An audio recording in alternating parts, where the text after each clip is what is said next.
Hi there, Gracepoint Church. My name is Karen and I am from Woonoona Baptist Church. Let me start by just saying a big shout out to Rob and Marguerite. Love you guys, just honour you for your leadership, for your passion for the local church, for the way you just desire so much to see God move, and for your support of both Michael and I. And to those of you who are embarking on 21 days of prayer, I just want to encourage you to keep going, to press in, to chase after everything God has for you during this time. I'm expectant and excited that you are doing this as part of the beginning of your year.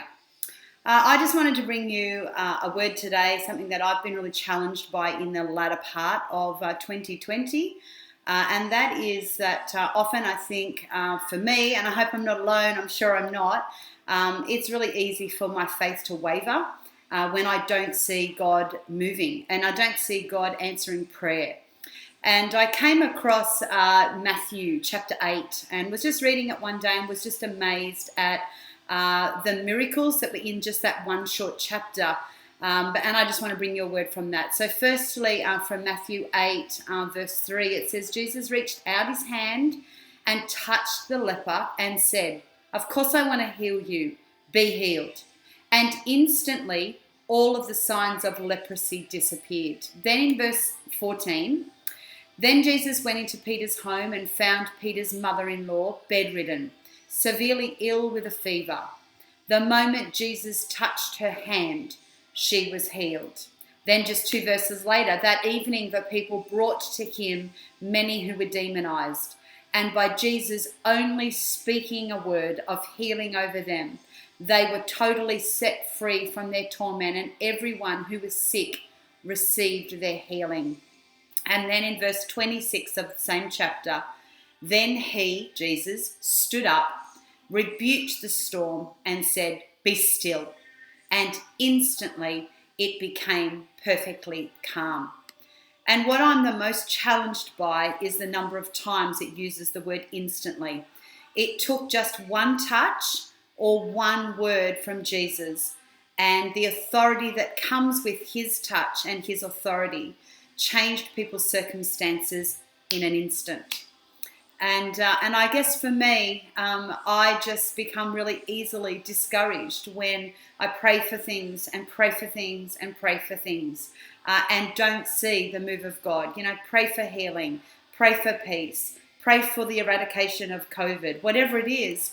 And sometimes it seems like God's having a little nana nap and not doing anything. And I think these verses just really have challenged me, and I hope they challenge you to not give up, because in an instant, it just takes one word and one touch from our Jesus and the authority that comes with the power of the name of Jesus for it to change.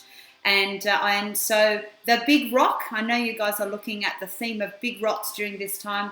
The big rock I want to challenge you with is for you to instill faith and to keep going after faith for the big things, or the things that you've been praying for a really long time. And that you need to keep having faith, to not give up, because Jesus is still Jesus. His authority is still at work. He still reigns. Our God still reigns. And in an instant, it takes just one touch from him and it can all change. And so during this year, you know, for some of you, you may have been praying for salvation of your family. You may be going after healing for yourself or for a family member. A promise that is not yet realized, whatever it is, don't lose faith.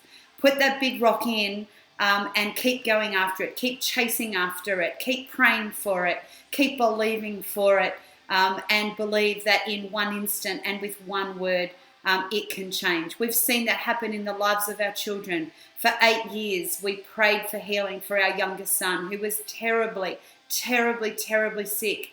And I don't know what took 8 years, but in an instant he was healed. Our eldest son, in an instant, changed his career path because of one word that he received from God at a Hillsong conference. He gave up everything, moved into ministry, and is now living in the United States. So it happens. You need to hear testimony of where it happens. You need to read the scriptures of where it happens to build your faith. But have faith. Have faith for the big things. Have faith for the impossible. Have faith for the things that maybe you're not seeing yet, even though you may have been praying for them for a long time. And just take some encouragement from Matthew 8, where over and over and over again, one touch, one word, and in an instant, in his authority, things changed. So go after God. My encouragement is to go after God for all kinds of things, for everything. He hears your prayer. All right. Enjoy your time with 21 Days of Prayer.